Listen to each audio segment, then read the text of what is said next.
हाँ भाई, तो शुरू करते हैं आज का सेशन। देखिए, आज का पहला सवाल है हमारे पास, आर त्रिज्या वाले गोलों की संख्या जो निर्देशी समतलों को स्पर्श करते हैं। ठीक है, आरपीएससी फर्स्ट ग्रेड 2013 में पूछा गया सवाल है। अब निर्देशी समतल हमारे पास तीन होते हैं, एक्स वाई समतल, वाई जेड समतल और एक्स जेड समतल, एक्स वाई वाई जेड और जेड एक्स। और ये तीनों निर्देशी समतल जो है वो पूरे 3 डायमेंशनल स्पेस को, पूरे त्रिविम स्पेस को 8 हिस्सों में बांट देते हैं। और 8 हिस्सों में बांटते हैं तो हर 3 डायमेंशनल स्पेस के अंदर जो हिस्सा बनता है, 3 डायमेंशनल स्पेस हमारे पास कैसे कैसे बन सकता है। ठीक है ना, आपके पास जैसे कमरे के अंदर 3 दीवार होती है, कमरे का एक कोना होता है। ठीक है ना, इस चीज को अपन कैसे समझें। मेरे पास अभी फिलहाल में कोई बॉक्स नहीं है यहाँ पर, 1 मिनट, चलो इससे काम चलाता हूं। एक डब्बा मिल जाता है तो, जैसे ये एक हिस्सा है, ठीक है ना, यहां पर अपन बात को समझें। इस डिब्बे का एक डब्बा यहां पे लगा दें, एक डब्बा इधर, एक डब्बा इधर, मतलब 4 डिब्बे ऊपर और 4 डिब्बे नीचे। तो हर डिब्बा जो है वो एक अष्टांश को दिखाएगा। और डिब्बे को खोलकर अपन इसका जो अंदर वाला हिस्सा होकर अपन देखेंगे, ठीक है ना, ये जो अंदर वाला खाली गोला है, तो यहां पर अगर आप देखोगे एक इस पे एक अष्टांश ये है आपका, इसमें ये एक प्लेन आपका ये हो गया इधर, ठीक है, एक प्लेन आपका नीचे हो गया, एक प्लेन आपका ये हो गया। ऐसे अष्टांश आपके पास कितने अष्टांश मिलेंगे? 8 अष्टांश मिलेंगे। 4 अष्टांश ऊपर की तरफ होंगे, 4 अष्टांश नीचे की तरफ होंगे। और हर अष्टांश में एक गोला यहां पर बना सकते हैं जो तीनों निर्देशी समतलों को क्या करे? स्पर्श करे। तो तीनों निर्देशी समतलों को स्पर्श करने वाले कितने गोले यहां पर बनाए जा सकते हैं? बताओ आप लोग, कितने गोले आपके दिमाग में आ रहे हैं कि कितने गोले अपन निर्देशी समतलों को स्पर्श करने वाले बना सकते हैं? बताइए, समझ में आई बात? 8, ठीक है, क्योंकि हर अष्टांश के अंदर एक गोला बनेगा और हर अष्टांश के अंदर एक गोला बनेगा। तो आर त्रिज्या के गोलों की संख्या जो निर्देशी समतलों को स्पर्श करते हैं क्या कितनी हो जाएगी? 8 हो जाएगी। ओके माय डियर, सब लोगों को बात समझ में आ गई अच्छे से? विकास, उर्वशी, तरुण, निकिता, नमन, महेश, सुशील, अनामिका, सब लोगों को क्लियर है यहां तक की बात? चलिएगा, अगला सवाल है। यहां पर देखो, सवालों के माध्यम से कंसेप्ट को अपन क्लियर करते हुए चलेंगे। ये सवाल जो है ये भी आपका फर्स्ट ग्रेड 2013 में पूछा गया सवाल है और बहुत इंपॉर्टेंट सवाल है। ये सवाल आप लोगों को डायरेक्ट याद होना चाहिए। एक स्फीयर का बहुत ही इंपॉर्टेंट रिजल्ट है जिसे हम लोग सीधे सीधे याद रखते हैं और ज्यादातर एग्जाम्स में पूछा जाने वाला क्वेश्चन है कि R1 और R2 त्रिज्या के 2 गोले एक दूसरे को लांबिक रूप से काटते हैं तो उभयनिष्ठ वृत्त की जो त्रिज्या निकालने का सूत्र होता है वो सूत्र हमारे पास होता है R1 R2 बटे under R1 square plus R2 square. कैसे होता है ये मैं आपको सिद्ध करके बताता हूं, यहां पर इसको सॉल्व करके बताते हैं।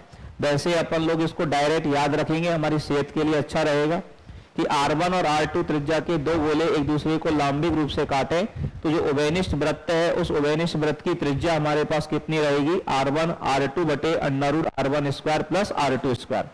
हमने एक गोला ये मान लिया, ठीक है ना, एक x square plus Y square plus Z square बराबर R1 स्क्वायर। एक गोला मैंने ये ले लिया, ये हमारे पास उस गोले का समीकरण है जिसका सेंटर 0,0,0 है। अगर किसी गोले का सेंटर 0,0,0 है और उसकी रेडियस R1 है तो उस गोले का समीकरण हम लोग क्या लिखते हैं? उस गोले का समीकरण लिखा जाता है प्यारे बच्चों x square plus Y square plus Z square बराबर R1 स्क्वायर। R1 इसलिए लिखा क्योंकि एक गोले की त्रिज्या R1 है, ठीक है ना। और दूसरा, गोले को एक लिखने का एक जनरल तरीका होता है, गोले को संकेंद्रीय नहीं मान सकते। जनरल फॉर्म में जो गोले का समीकरण माना जा सकता है वो हम लोग मानते हैं x square plus Y square plus Z square plus 2ux plus 2vy plus 2wz plus d बराबर 0। ये हमारे पास गोला नंबर 2 है। अब जो दूसरा गोला है, इस दूसरे गोले की जो त्रिज्या है वो हमारे पास R2 है। यहां एक बात को समझना कि गोले के समीकरण में कौन कौन सी विशेषता होती है, यह भी अपन आगे भी डिस्कस करेंगे। इस गोले के समीकरण में खास बात यह होती है कि x square y square z square तीनों के गुणांक समान होते हैं और सेंटर लिखते समय या रेडियस लिखते समय हम लोग इस बात का विशेष रूप से ध्यान रखते हैं कि x square y square z square के गुणांक एक हों। जब x square y square z square के गुणांक एक हैं तो उस कंडीशन में इस गोले का जो सेंटर लिखा जाता है उसको लिखने के लिए हम लोग क्या करते हैं, एक्स के गुणांक का आधा करते हैं और इसका चिन्ह बदल देते हैं, कॉमा वाई के गुणांक का आधा करते हैं उसका चिन्ह बदल देते हैं, जेड के गुणांक का आधा करते हैं उसका चिन्ह बदल देते हैं। इससे हमारे पास इस गोले के सेंटर के कोऑर्डिनेट हमारे पास निकल करके आ जाते हैं। दूसरा, हमें इसकी रेडियस निकालनी हो तो रेडियस निकालने के लिए हमारे पास सूत्र होता है अंडर रूट में x के गुणांक के आधे का वर्ग, x का गुणांक 2u है उसका आधा u हो जाएगा, y का गुणांक 2v है उसका आधा b हो जाएगा, z का गुणांक 2w है उसका आधा w हो जाएगा उसका वर्ग, x के गुणांक के आधे का वर्ग प्लस y के गुणांक के आधे का वर्ग प्लस z के गुणांक के आधे का वर्ग, और माइनस में लिखा जाता है कांस्टेंट। माइनस में क्या लिखा जाता है, कांस्टेंट लिखा जाता है। ये हमारे पास रेडियस निकालने का सूत्र है और ये जो रेडियस है ये हमारे पास बराबर होनी चाहिए R2 के, क्योंकि दूसरे गोले की जो त्रिज्या है वो अपने को R2 दे रखी है। अब यहां पर दोनों तरफ स्क्वायर कर दूं तो हमारे पास एक रिजल्ट ये निकल के आता है R स्क्वायर बराबर U square plus V square plus W square minus D। ठीक है ना। अब यहां पर एक बात समझें, अगर मैं इस एक गोले में से दूसरे गोले को माइनस कर दूं, समीकरण एक में से समीकरण दो को घटा दें, मतलब S1 माइनस S2 बराबर 0 जो होता है ये दो गोलों के प्रतिच्छेदी समतल के समीकरण को दर्शाता है। S1 माइनस S2 बराबर, ठीक है ना, तो S1 माइनस S2 बराबर 0 किस बात को दिखाता है, S1 सर जी क्वेश्चन में अगर नेगेटिव हुआ तो क्वेश्चन में नेगेटिव आएगा ही नहीं, त्रिज्या कभी नेगेटिव होती ही नहीं है मेरे भाई। ठीक है ना, नेगेटिव कहां पर हुआ, कौन सी जगह पर हुआ नेगेटिव उसकी बात बताना। S1 माइनस S2 बराबर 0 किस बात को दिखाता है, जैसे एक गोला हमारे पास ये है एक गोला हमारे पास ये है। ठीक है ना, कंसेप्ट को ध्यान से समझना, जो भी कॉन्सेप्ट है मैं क्वेश्चंस के साथ में कवर करूंगा। ठीक है, इन क्वेश्चनों के साथ साथ आपके सारे कंसेप्ट भी कवर हो जाएंगे और क्वेश्चंस भी अपने कवर हो जाएंगे। ठीक है ना, डी कांस्टेंट की बात कर रहा हूं, अगर कांस्टेंट डी अगर नेगेटिव हुआ तो ये माइनस का प्लस हो जाएगा अपने आप। माइनस अपन को कांस्टेंट करना है, डी का जो मान लगेगा वो चिन्ह सहित लगेगा। अगर डी का मान नेगेटिव है तो वो माइनस को क्या कर देगा, प्लस कर देगा। ठीक है ना।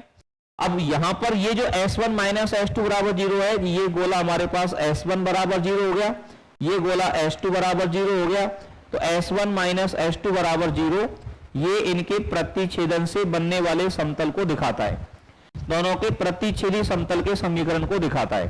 ठीक है ना, तो यहां पर प्रतिच्छेदी समतल का समीकरण हमारे पास क्या आएगा, इनके प्रतिच्छेदी समतल का समीकरण हमारे पास आ जाएगा, प्रतिच्छेदी समतल का समीकरण ये हमारे पास इस गोले में से इस गोले को माइनस करूं, R1 स्क्वायर को भी इधर ले जाकर के अपन देखेंगे, एक्स स्क्वायर से एक्स स्क्वायर कट जाएगा, वाई स्क्वायर से वाई स्क्वायर कट जाएगा, जेड स्क्वायर से जेड स्क्वायर कट जाएगा, तो यहां बचेगा हमारे पास 2ux plus 2vy plus 2wz plus d।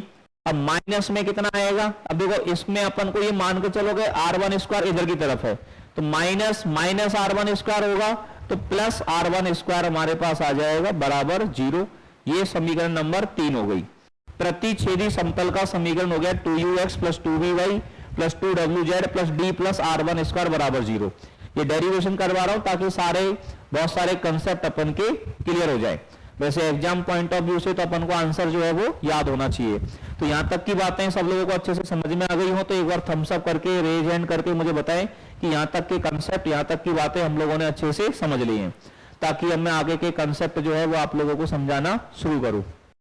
ठीक है, अब ये हमारे पास प्रतिच्छेदी समतल आ गया। अब मैं पहला गोला पकड़ता हूं। अब अपन इस चीज को यूं समझ रहे हैं कि ये हमारे पास गोला नंबर 1 है। गोला नंबर 1 कौन सा हो गया, x square plus Y square plus Z square बराबर R1 स्क्वायर। ठीक है ना, इसका सेंटर जो है वो 0,0,0 है और ये प्रतिच्छेदी समतल मैंने निकाल लिया और ये प्रतिच्छेदी समतल मेरे पास क्या आया 2ux plus 2vy plus 2wz plus d plus R1 square बराबर 0। ये हमारे पास आ गया 2ux plus 2vy plus 2wz plus d plus R1 square बराबर 0। ये कहानी मेरे पास आ गई। ठीक है ना, अब यहां पर S1 का अंतर S2 से ऑलवेज जीरो होता है क्या? ऑलवेज जीरो नहीं होता बेटा। प्रतिच्छेदी समतल का समीकरण निकालने का सूत्र होता है S1 माइनस S2 बराबर जीरो। ठीक है ना? जब दो गोलों को समीकरण दे रखे हो और दोनों गोलों से हमें उन दोनों गोलों के काटने से जो प्रतिच्छेदी समतल बन रहा है उसका समीकरण अगर निकालना है तो उसके लिए अपन S1 माइनस S2 बराबर जीरो करते हैं। ओके माय डियर, अब यहां पर ये समीकरण हमारे पास आ गया। अब मैं क्या करना चाह रहा हूं, मैं यहां पर देखो चीजों को समझना। ये लंबाई मुझे पता है कि ये लंबाई जो होती है ये गोले की त्रिज्या हो गई, ये R1 दे रखी है। यहां इससे इस समतल पर डाले गए लंब की लंबाई निकालते हैं। इस पॉइंट को A नाम दे देता हूं, इसको मैं M नाम दे देता हूं। इस गोले के सेंटर से इस समतल पर डाले गए लंब की लंबाई हम लोग निकालें कि ये लंबाई हमारे पास कैसे आएगी। ठीक है ना? जहां भी दिक्कत हो तुरंत पूछने की कोशिश करना, समझने की कोशिश करना। एक एक चीज को बारीकी से समझाने की कोशिश कर रहा हूं मैं आप लोगों को, ताकि हर बात आपको अच्छे से समझ में आए। अब देखो कंसेप्ट समझना कि कोई भी पॉइंट आप लोगों को दे रखा है और उस पॉइंट से एक प्लेन पर डाले गए परपेंडिकुलर की लंबाई आपको निकालनी है। एक बिंदु से एक समतल पर डाले गए लंब की लंबाई आपको निकालनी है। तो सबसे पहले तो इस पॉइंट को समतल में क्या कराओ, आप संतुष्ट कराओ। लेकिन ये ध्यान रखना, समतल के समीकरण में बराबर में जीरो होना चाहिए। समतल के समीकरण में बराबर में क्या होना चाहिए मेरे दोस्त? जीरो होना चाहिए। तो इस पॉइंट को समतल में संतुष्ट कराएंगे तो ये हमारे पास जीरो हो गया, प्लस ये हमारे पास जीरो हो गया, प्लस हमारे पास ये जीरो हो गया। हमारे पास बच गया d प्लस R1 स्क्वायर। ठीक है ना? d plus R1 square. ठीक है, ये कहानी बची। बटे अंडर रूट में हमारे पास क्या बचेगा? अंडर रूट में हमारे पास बचेगा, ठीक है ना, अंडर रूट में क्या लिखते हैं? x के गुणांक का वर्ग 4u स्क्वायर प्लस y के गुणांक का वर्ग 2v स्क्वायर प्लस z के गुणांक का वर्ग 2w स्क्वायर। ठीक है ना? और सॉरी, इनके स्क्वायर आएंगे यहां पर, 2 की जगह 4 हो जाएगा। x के गुणांक का वर्ग प्लस y के गुणांक का वर्ग प्लस z के गुणांक का वर्ग, तो 4u square plus 4v square plus 4w square. ये कहानी हमारे पास यहां पर बनेगी। यहां तक की बात सब लोगों को समझ में आ गई अच्छे से? Is that clear? यहां तक किसी बच्चे को कोई तकलीफ, किसी तरह की कोई समस्या, किसी तरह की कोई आपत्ति किसी बच्चे को हो तो बताइए भाई। क्यों माय डियर?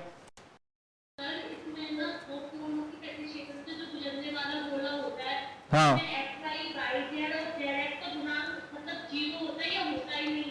देखो इस चीज को भी मैं दूर करता हूं, 2 मिनट रुकिए। इस ये कंसेप्ट है, ये चीज मैं आपको अब ऑटोमेटिक क्लियर हो जाएगी आपको ये बात। ठीक है, थोड़ा सा पेशेंस रखेंगे तो ऑटोमेटिक आपको ये बात समझ में आ जाएगी बेटा। ठीक है ना? अभी थोड़ी देर में ही आपको ये बात, ये कंसेप्ट जो है क्लियर हो जाएगा।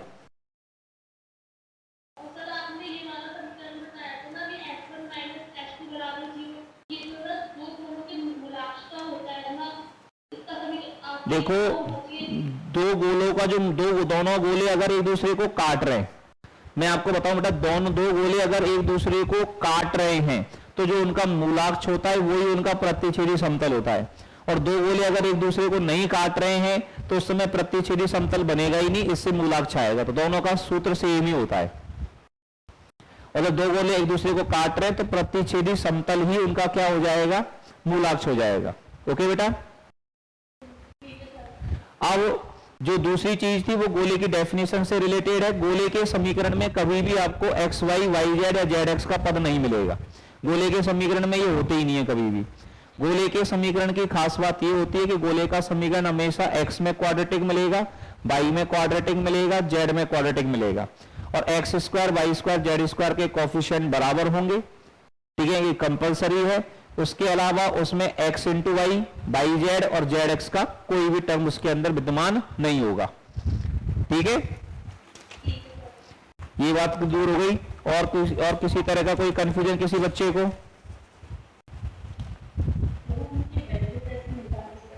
किसकी वैल्यू निकालने के लिए बोल रहे हैं?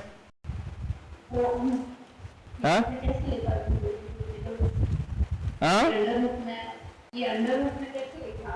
अंडर रूट में कैसे लिखा बेटा? बिंदु से एक, अपन ने 2D के अंदर एक पॉइंट से लाइन की डिस्टेंस निकालने का सूत्र पढ़ा है आपने?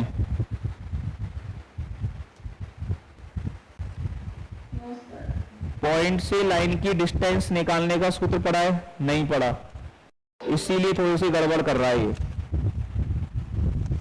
ये एक बिंदु से समतल की दूरी निकालने का सूत्र है बेटा। ये हमारे पास क्या है? एक बिंदु से समतल की दूरी निकालने का सूत्र है।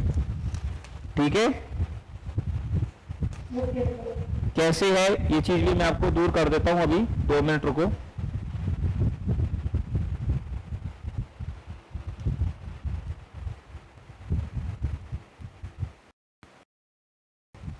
यहां तक की बात ठीक है, ये चीज हो गई। अब यहां पर देखो चीज क्या होती है, ये सूत्र में अगर थोड़ी सी दिक्कत आ रही है तो यहां पर एक कंसेप्ट ये नोट कर लीजिएगा। जैसे मैं आपको बताऊं, ये कोई समतल का समीकरण है और समतल का समीकरण मेरे पास क्या है? ax plus B Y plus C Z plus D बराबर 0 है। और यहां मेरे पास कोई पॉइंट है x1 y1 z1 और इस पॉइंट A से मुझे इस समतल पर लंब डाला है मैंने और इस लंब की लंबाई मेरे को चाहिए। तो एक पॉइंट से समतल पर डाले गए लंब की लंबाई हम लोग कैसे निकालेंगे? इसके लिए इस पॉइंट को समतल में क्या करा देते हैं? संतुष्ट करा देते हैं। बस बराबर में क्या होना चाहिए? 0 होना चाहिए। ठीक है, संतुष्ट करा दिया। ax1 plus by1 plus cz1 plus D और इसका मॉड ले लेते हैं, फिर बटे में अंडर रूट में x के गुणांक का वर्ग प्लस y के गुणांक का वर्ग प्लस z के गुणांक का वर्ग। ये सूत्र होता है एक पॉइंट से समतल पर डाले गए लंब की लंबाई निकालने का। ओके बेटा? Yes sir. अब इसी सूत्र को जब मैंने यहां पर काम में लिया तो मैंने 0,0,0 से इस समतल पर डाले गए लंब की लंबाई लिख रहे हैं। तो 0,0,0 को इस समतल में जब संतुष्ट कराएंगे तो ये 0 हो गया, ये 0 हो गया, ये 0 हो गया, d प्लस r1 स्क्वायर बचा। बटे में अंडर रूट में मैंने क्या लिखा? x के गुणांक का वर्ग 4u स्क्वायर, y के गुणांक का वर्ग 4v स्क्वायर, z के गुणांक का वर्ग 4w स्क्वायर। अब बात समझ में आ गई बेटा बात? Yes sir. अब यहां पर देखो ये जो 4 है ये तो अपन के पास बाहर आ जाएगा निकल करके d प्लस r1 स्क्वायर बटे में 2 और अंडर रूट में u square plus b square plus w square का मान मैं यहां से अगर लगाऊं तो u square plus b square plus w square का मान कितना लग जाएगा? d plus r2 square. d को इधर लिया है तो इसका मान d प्लस r2 स्क्वायर लग जाएगा, नहीं लग जाएगा अंडर रूट में? तो ये हो गया d plus r2 square. Is that clear? ठीक है, अब ये बात आपको समझ में आ गई। अब तक समीकरण नंबर इसमें हो गए अपने पास 3, समीकरण नंबर 4। अब देखो यहां पर एक कंसेप्ट अपन और समझेंगे। एक कंसेप्ट ऐसे समझेंगे, मान लो हमारे पास एक गोला है x square plus Y square plus Z square plus 2u1x plus 2v1y plus 2w1z plus d1 बराबर 0। एक गोला तो हमें ये दे रखा है। ठीक है, एक गोला हमें दे रखा है ये x square plus Y square plus Z square plus 2u1x plus 2v1y plus 2w1z plus d1 बराबर 0। एक दूसरा गोला मुझे दे रखा है S2 और दूसरा गोला S2 मुझे क्या दे रखा है प्यारे बच्चों? X square plus Y square plus Z square plus 2u2x plus 2v2y plus 2b2y plus 2w2z plus d2 बराबर 0।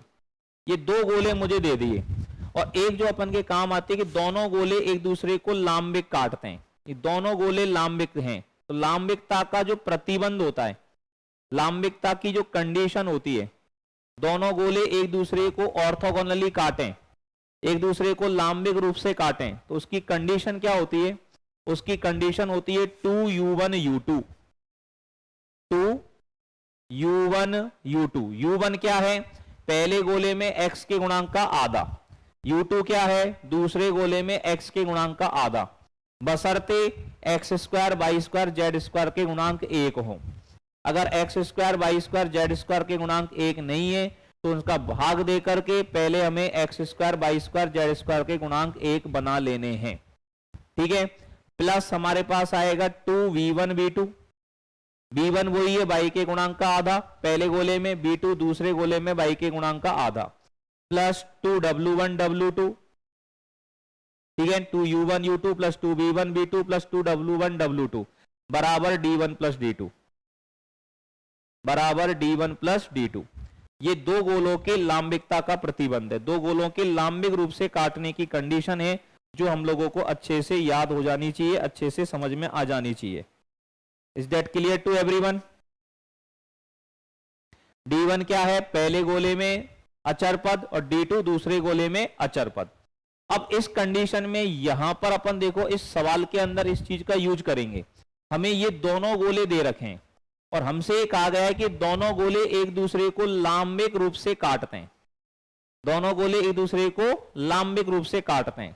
तो ये दोनों गोले एक दूसरे को लांबिक रूप से काटते हैं, तो इन दोनों में अगर मैं कंडीशन लगाऊं, लांबिक रूप से काटने की कंडीशन अगर इसके अंदर लगाएंगे, ठीक है ना, तो हमारे पास क्या मामला आएगा वो देखें। दोनों गोले एक दूसरे को लांबिक काट रहे हैं, तो दोनों गोले एक दूसरे को लांबिक जब काट रहे हैं तो यहां पर देखो 2u1 u2। अब u1 क्या है? पहले गोले में x के गुणांक का आधा। अब पहले गोले में तो u1 है ही नहीं, x का गुणांक है ही नहीं, तो 2u1 u2 का मान 0 हो जाएगा। इसमें b1 भी नहीं है, इसमें w1 भी नहीं है, तो 2v1 v2 plus 2w1 w2, ये तीनों के तीनों चीज 0 हो जाएंगी। यस और no? 0 plus 0 plus 0, u1 u2 2v1 v2 2w1 w2 बराबर d1 प्लस d2। इसमें अचर पद कितना है? d प्लस इसमें अचर पद देखेंगे इसको इधर ला करके माइनस r1 स्क्वायर, तो d plus minus r1 square बराबर में 0 हो गया। तो यहां से कहानी हो गई d बराबर r1 स्क्वायर, यहां से कहानी आ गई हमारे पास d is equal to r1 square. बोलो यस और नो? ये बात समझ में आई कि नहीं आई? ये दोनों गोले एक दूसरे को लांबिक रूप से काटते हैं, उससे हमारे पास क्या रिजल्ट निकल करके आया प्यारे बच्चों? उससे रिजल्ट निकल करके आया कि d का मान r1 स्क्वायर के बराबर है। Is that clear? सब लोगों को बात समझ में आ गई? जल्दी से थम्स अप करके बताओ। ठीक है, अब ये जब बात समझ में आ गई तो यहां पर जब मान लगाया तो अपन ने देखो d का मान r1 स्क्वायर, तो r1 square r1 square r1 square 2r1 square हो गया बटे 2, अंडर रूट में d की जगह लिखा r1 स्क्वायर प्लस ये r2 स्क्वायर, ये हो गया 2 से 2 हमारे पास कट गया, तो ये मामला आ गया r1 स्क्वायर बटे अंडर रूट में r1 square plus r2 square. अब अपने पास जो उभयनिष्ठ वृत्त बनता है, देखो जब कोई समतल, सर एग्जाम में इतना बड़ा सॉल्व थोड़ी ही करेंगे, डायरेक्ट याद कर लेना इसको बेटा, वो मैंने आपको सबसे पहले ये बात बताई थी। ठीक है, जो सवाल शुरू करने से पहले मैंने देखो ऊपर ये लिखा है लर्न डायरेक्टली, ये वो सवाल है, फेमस सवाल है, सूत्र डायरेक्ट, एक तरह से आप ये मान लो कि डायरेक्ट फॉर्मूला है। मैं तो इस फॉर्मूले का डेरिवेशन जो है वो करवा रहा हूं आप लोगों को, फिर फॉर्मूला बना कैसे, ठीक है ना।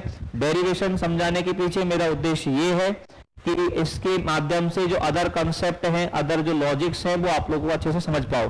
जैसे लांबिकता का प्रतिबंध आप लोग सीखे, सेंटर निकालना, बिंदु से लंबा दूरी निकालना, उभयनिष्ठ वृत्त होता क्या है, उभयनिष्ठ वृत्त की त्रिज्या निकालने का कंसेप्ट क्या है, तो उन सारे कंसेप्ट से आपको रूबरू करवाना ये मेरा प्रिंसिपल है, इसलिए मैं सवाल को थोड़ा सा इतना लंबा कर रहा हूं। ठीक है, वैसे एग्जाम पॉइंट ऑफ व्यू से आपको आंसर सीधा सीधा याद होना चाहिए। ओके निकिता जी, तो यहां पर अपन बात करें, ये मान आया। अब जो समतल गोले को काटता है, तो समतल द्वारा गोले को काटने से एक सर्किल बनता है, यहां पर ये सर्किल जो है वो क्रिएट होता है इस तरह से, और इस सर्किल की जो रेडियस होती है, इस सर्किल की रेडियस होती है ये am। तो उभयनिष्ठ वृत्त की त्रिज्या ये कैसे आएगी, इस यहां पे r1 स्क्वायर में से OM का स्क्वायर माइनस कर देंगे, तो अब लिखेंगे अपन उभयनिष्ठ वृत्त की त्रिज्या, उभयनिष्ठ वृत्त की त्रिज्या, ठीक है ना। तो ये बराबर हमारे पास कितनी आ गई, बस आंसर आ गया, ज्यादा बड़ा सवाल नहीं है, वो तो कॉन्सेप्ट मैंने बहुत सारे समझाए, इसलिए समझाने में थोड़ा सा मुझे समय लग गया है। ठीक है, इस r1 का स्क्वायर माइनस क्या आएगा, OM का स्क्वायर। अब OM का मान ये है, इसका वर्ग करेंगे तो r1 की पावर 4 बटे में से अंडर रूट हट जाएगा, तो r1 square plus r2 square, ये कहानी आएगी। अब यहां पर मामला क्या हो जाएगा, अंडर रूट में बटे में ये मामला आ गया r1 square plus r2 square, इनको गुणा करेंगे तो r1 की power 4 plus r1 square r2 square minus r1 की पावर 4 आएगा, और यहां पर r1 की पावर 4 से r1 की पावर 4 कट जाएगा, जब कट गया तो r1 स्क्वायर r2 स्क्वायर, इसका अंडर रूट आ जाएगा r1 r2 बटे अंडर रूट में हमारे पास बचेगा r1 square plus r2 square बटे अंडर रूट में हमारे पास बचेगा r1 square plus r2 square. Sir ओवेनिस्ट को बोलते हैं कॉमन, ठीक है ना, कॉमन सर्किल, ठीक है ना, कॉमन प्लेन, कॉमन टेंजेंट। तो ये हमारे पास ओवेनिस्ट वृत्त की त्रिज्या आ गई, ये सूत्र बन गया, यही तो सूत्र था। अब देखो सवाल के अंदर तो केवल कितना सा कंसेप्ट था कि दो सर्किल मानने थे, मानने के बाद इसकी जो इसकी रेडियस को r2 के बराबर करना था, दोनों में लांबिकता का प्रतिबंध, उससे d का मान आ गया। उभयनिष्ठ समतल का समीकरण लिखा अपन ने S1 माइनस S2 बराबर 0 करके। प्रतिच्छेदी समतल, प्रतिच्छेदी समतल जब हमारे पास ये आया, इस पर इस सेंटर से डाले गए लंब की लंबाई निकाल ली और फिर इसमें से इसको माइनस करके ये उभयनिष्ठ वृत्त की त्रिज्या निकाल दी। तो उभयनिष्ठ वृत्त की त्रिज्या हमारे पास आ गई r1 r2 बटे अंडर रूट में r1 square plus r2 square. बोलो बात समझ में आई कि नहीं सब लोगों को अच्छे से? जिन जिन लोगों को बात समझ में आ गई जल्दी से रेज हैंड करके थम्स अप करके बताओ।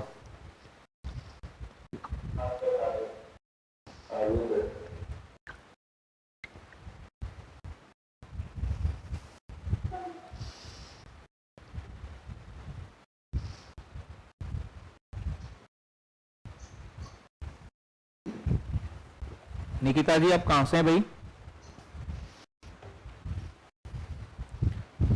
चलिए अगला क्वेश्चन देखें। अब देखो ये क्वेश्चन जो है फर्स्ट ग्रेड के अंदर 2 बार लगातार रिपीट हुआ है। 2013 में भी ये सवाल पूछा गया था और सेम सवाल बार बार इस सवाल को ये रिपीट करता है। ये क्वेश्चन आरपीएससी फर्स्ट ग्रेड 2015 के अंदर भी ये क्वेश्चन पूछा गया है और फर्स्ट ग्रेड 2015 में भी सेम सवाल पूछा गया है। त्रिज्या के दो गोले लांबिक रूप से प्रतिच्छेद करते हैं तो उभयनिष्ठ वृत्त की त्रिज्या हमारे पास क्या हो जाएगी? उभयनिष्ठ वृत्त की त्रिज्या हो जाएगी r1 r2 बटे under root r1 square plus r2 square. ठीक है, चलिएगा अब देखिएगा यहां पर ये फिर हमारे पास एक सवाल आया। ठीक है, माधुरी जी माइक को बंद कर लो। एक क्वेश्चन हमारे पास यहां पर ये दे रखा है। ये क्वेश्चन हम लोगों से क्या कहना चाह रहा है इस बात को जरा ध्यान से समझें। ये कह रहा है समतल LX plus MY plus NZ बराबर K के द्वारा एक प्लेन अपन को दे रखा है LX plus MY plus NZ K के द्वारा गोले x माइनस a का square plus y minus b का square plus z minus c का स्क्वायर बराबर r स्क्वायर का परिच्छेद एक बृहत वृत्त है। अब यहां पर देखो कौन कौन से कंसेप्ट अपन को समझने हैं। पहले तो ये सर्किल समझ में आ रहा है। ये जो गोला यहां पर लिखा हुआ है x माइनस a का square plus y minus b का square plus z minus c का स्क्वायर बराबर r स्क्वायर, इस गोले का सेंटर क्या है? इस गोले का सेंटर है a, b, c और इस गोले की रेडियस कितनी है? r। अगर किसी गोले का सेंटर a, b, c है, रेडियस r है, तो उस गोले का समीकरण निकालने का सूत्र यही तो होता है। तो उससे डायरेक्ट चीज अपन ने लिख दी। ये बात तो समझ में आ रही है ना सब लोगों को? इस गोले के समीकरण को देख करके ये पहचानने में आ रहा है इसका सेंटर ABC है, रेडियस r है। ये बात सब लोगों को क्लियर हो रही है अच्छे से? अब यहां पर एक बात समझें, जब कोई गोले को कोई समतल काटता है तो गोले को समतल के द्वारा काटने से जो परिच्छेद बनता है वो एक सर्किल बनता है। ये बात सब लोग समझते हो क्या? गोले को जब एक प्लेन काटता है तो प्लेन द्वारा गोले को काटने से एक सर्किल बनता है। नहीं समझ में आई? तो देखो घर पे सबने टमाटर की सलाद खाई है, खाई है ना टमाटर की सलाद तो सब लोगों ने? यस और नो?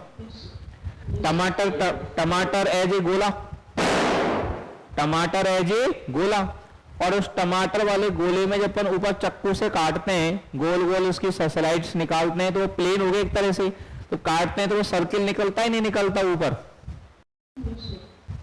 मतलब एक अब सबसे बड़ा सर्किल कब निकलता है?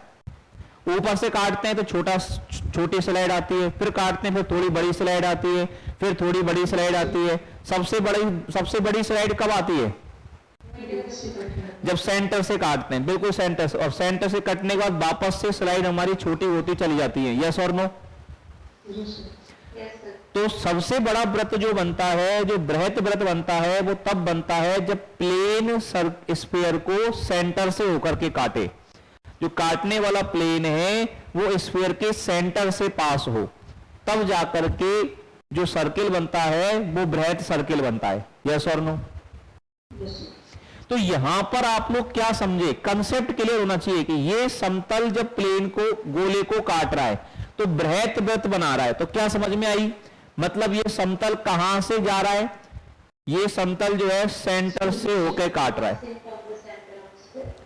अब सेंटर से जा रहा है मतलब ये जो गोले का सेंटर है वो इस प्लेन पर होना चाहिए कि नहीं होना चाहिए? और जब कोई पॉइंट किसी प्लेन पर होता है, किसी गोले पर होता है, किसी कर्व पर होता है, तो वो पॉइंट उसकी इक्वेशन को सेटिस्फाई करेगा कि नहीं करेगा? करेगा। तो point A comma B comma C जब इस प्लेन पर मौजूद है तो इस प्लेन के समीकरण को क्या करेगा? सेटिस्फाई करेगा। सेटिस्फाई करवा दो बच्चों, सेटिस्फाई करवा देंगे। x का मान a लगाएंगे, y का मान b, z का मान c। तो ये समीकरण हो गया LA plus MB plus NC बराबर k। ये समीकरण हमारे पास क्या हो गया प्यारे बच्चों? LA plus MB plus NC बराबर k हो गया। और ये प्रतिबंध हमें कहां दे रखा है? ये प्रतिबंध दे रखा है हमें ऑप्शन सी के अंदर। तो इसका आंसर आ गया ऑप्शन सी कि अगर ये समतल द्वारा गोले को काटा गया परिच्छेद एक बृहत वृत्त है तो रिजल्ट हमारे पास क्या आएगा? AL plus BM plus CN बराबर के आएगा। बोले बात समझ में आई कि नहीं आई? अच्छे से आ गई सब लोगों को बात समझ में? Is that clear to everyone? चलिएगा नेक्स्ट अपन बात को समझें। अगला समीकरण, अगला रिजल्ट अपन लोग यहां पर समझने की कोशिश करें। ये एक रिजल्ट दे रखा है, फर्स्ट ग्रेड 2022 के अंदर पूछा गया ये सवाल है। इसी साल ये फर्स्ट ग्रेड की एग्जाम हुई थी, क्योंकि गोला भी जो है ये ज्यादा सवाल प्रीवियस ईयर में इसलिए नहीं है कि गोला भी सिलेबस में लेटेस्ट ही जोड़े हैं, ठीक है ना, सेकंड ग्रेड में। तो उससे पहले फर्स्ट ग्रेड में ही आता था गोला, है कि नहीं? तो पुरानी ईयर्स में सेकंड ग्रेड के अंदर आपको गोले के सवाल देखने को नहीं मिलेंगे, पहले फर्स्ट ग्रेड में ही सवाल आता था। तो वहां से अपन ने सवाल उठाए हैं और इस साल जो सेकंड ग्रेड में सवाल आए हैं संस्कृत डिपार्टमेंट में, उसमें दोनों में वो सारे सवाल अपन ने यहाँ पर इंक्लूड किए हैं। तो फर्स्ट ग्रेड 2022 के अंदर ये कह रहा है lambda S1 plus lambda S2 बराबर 0। दो गोलों S1 बराबर 0 और S2 बराबर 0 के प्रतिच्छेद से गुजरने वाले गोले के समीकरण को निरूपित नहीं करता है यदि। यहां एक बात को समझेंगे, दो गोले एक दूसरे को प्रतिच्छेद कर रहे हैं। इस गोले का समीकरण है S1 बराबर 0, इस गोले का समीकरण है S2 बराबर 0। यहां पर अभी मैंने एक बात आपको याद कराई, इनके प्रतिच्छेदी समतल का समीकरण ये होता है प्रतिच्छेदी समतल, इंटरसेक्टिंग प्लेन। तो इस प्रतिच्छेदी समतल का समीकरण, इंटरसेक्टिंग प्लेन का समीकरण क्या होता है बच्चों? S1 माइनस S2 बराबर 0। ये मैंने अभी आपको याद कराया था। अभी मैं यहां पर आपको एक चीज और पूछूं, ये जो दोनों गोलों के प्रतिच्छेदन से गुजरने वाले गोले का समीकरण लिखे, दो गोलों के प्रतिच्छेदन से गुजरने वाले ये गोले कितने हो सकते हैं? दो गोलों के प्रतिच्छेदन से कितने गोले गुजर सकते हैं? इनफाइनाइट, बिल्कुल सही। दो गोलों के इंटरसेक्शन से पास होने वाले गोले, प्रतिच्छेदन से गुजरने वाले गोले अनंत होते हैं। और इन गोलों का जो समीकरण लिखा जाता है प्यारे बच्चों, ये लिखा जाता है S1 प्लस लैम्डा S2 बराबर 0। इसमें लैम्डा के डिफरेंट मानों के लिए डिफरेंट स्पेयर्स, डिफरेंट गोले हमारे पास आते हैं और वो सब इस प्रतिच्छेदन से गुजरने वाले गोले को दर्शाते हैं। इसके लिए कोई प्रश्न में अलग से कोई विशेष कंडीशन देता है, उस विशेष कंडीशन के लिए लैम्डा का कोई विशेष मान आता है और वो उस फैमिली का एक विशेष स्पेयर हमें प्राप्त हो जाता है। सच्ची बात? अब लेकिन इसमें क्या नहीं होना चाहिए? इसमें लैम्डा नॉट इक्वल टू -1 होना चाहिए। सही है ना बात? क्योंकि लैम्डा का मान अगर -1 हुआ तो ये समीकरण इसमें कन्वर्ट हो जाएगी। मानते हो कि नहीं? और जब ये समीकरण इसमें कन्वर्ट हो गई तो ये गोला थोड़ी रहा, ये तो प्लेन हो गया। ये हमारे पास क्या हो गया? प्लेन हो गया। अब ये जो प्लेन हो गया तो यहां पर भी यही कहानी है अब हमसे कह रहा है कि ये समीकरण ये दे दी, λ1 S1 प्लस λ2 S2 बराबर 0 इन दो गोलों के प्रतिच्छेदन से गुजरने वाले गोले के समीकरण को निरूपित नहीं करेगा। कब नहीं करेगा ये हमें देखना है। तो इसके लिए हमें क्या करना पड़ेगा भाई, मैं इसमें λ1 का भाग दे दूं, λ1 का भाग दे दूं तो λ2 बटे λ1 S2 बराबर 0 हो जाएगा। अब ये जो मान है, अगर ये मान -1 के बराबर हुआ तो ये समीकरण गोले के समीकरण को निरूपित नहीं करेगा। सही है बात, सही है ना, समझ रहे हो मेरी बात को, मेरी बात पहुंच पा रही है आप लोगों तक। और λ2 बटे λ1 बराबर -1 तो ये λ2 बराबर -λ2 को दर्शा रहा है, मतलब λ2 बराबर -λ1, λ2 बराबर -λ1 होने पर ये समीकरण गोले के समीकरण को, प्रतिच्छेदी गोले के समीकरण को प्रदर्शित नहीं करेगा, क्योंकि λ1 बराबर λ2 अगर हुआ, दोनों बराबर है, तो λ1 का भाग देने पर ये समीकरण कन्वर्ट हो जाएगा S1 प्लस S2 बराबर 0 में। ये प्रतिच्छेदी समीकरण को दर्शाएगा, मतलब इसमें लैम्डा का मान 1 हो गया। λ1 का मान -1 अगर लगा दिया तो इसका मतलब ये समीकरण इसका मान -1 लगाऊंगा, माइनस का भाग दे दूंगा तो ये समीकरण बन जाएगा S1 माइनस λ2 S2 बराबर 0। इसमें भी कहीं कोई दिक्कत नहीं है।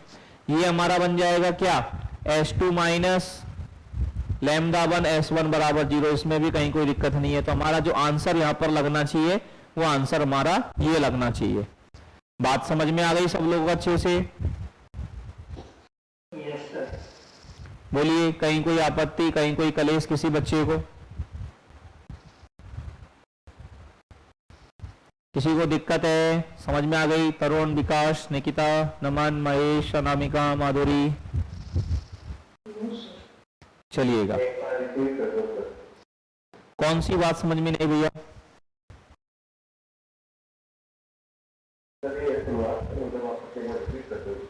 कौन सी चीज, कौन सी बात रिपीट करूं? इतनी सारी बातें बताइए मैंने इनमें से यार, यूं मत बोल देना यार सारी बातें रिपीट कर दो। हाँ,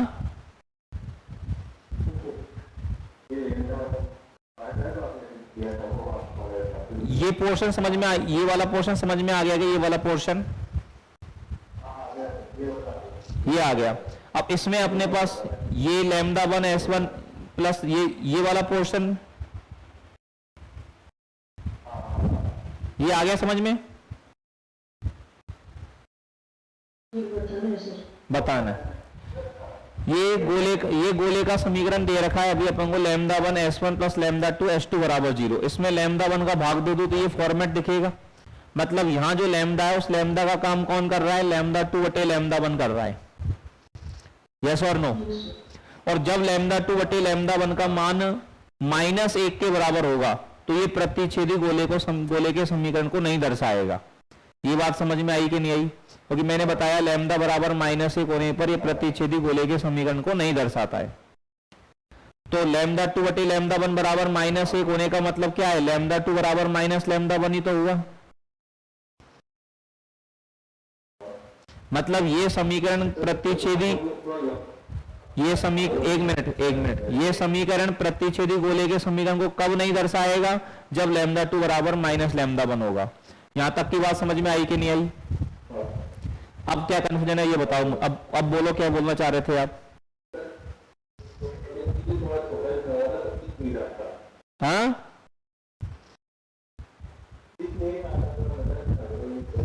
अच्छा दिख नहीं रहा था, अब दिख गया ना? अब तो समझ में आ गई ना बात? हाँ ठीक है ना। इधर से मैंने बताई हुई λ2 बराबर -1 होने का मतलब ये समीकरण इसमें कन्वर्ट हो जाएगा। इस स्थिति में ये समीकरण ऐसा दिखेगा, इस कंडीशन में समीकरण ऐसा दिखेगा। सब प्रतिच्छेदी गोले के समीकरण हो सकते हैं, ये वाला नहीं हो सकता है। तो आंसर हमारा क्या हो जाएगा, ऑप्शन सी हो जाएगा। ठीक है,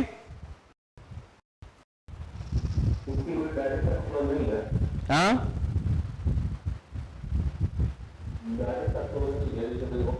डायरेक्ट अप्रोच ही तो है। ये तो मैंने समझाने के लिए आपको पूरे कॉन्सेप्ट लिखे हैं मेरे भाई, इसलिए अप्रोच डायरेक्ट ही है।